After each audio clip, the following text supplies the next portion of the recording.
Dinas Pemberdayaan Masyarakat dan Desa Kabupaten Ogan Ilir akan menggelar tes tambahan bagi bakal calon kepala desa. Menurut jadwal penyelenggaraan tes tersebut akan dilakukan pada 29 sampai 31 Juli mendatang. Kepala Dinas Pemberdayaan Masyarakat Desa Kabupaten Ogan Ilir Ahmad Lutfi diperkirakan ada 150 peserta Pilkades yang mengikuti tes oleh Balitek Unsri Bukit Besar Palembang. Pihaknya memberikan kewenangan sepenuhnya kepada pihak Balitek Unsri dalam pelaksanaan tes. Sampai saat ini pihaknya belum menerima laporan keseluruhan dari kecamatan terkait jumlah calon kades yang telah mendaftar.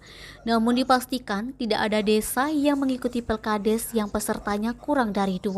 Desa yang kurang dari 2 peserta maka akan dibuka lagi pendaftaran tahap kedua dan ketiga. Apalagi dalam peraturan Bupati nomor 43 tahun 2022 dijelaskan tidak boleh peserta hanya 1 orang.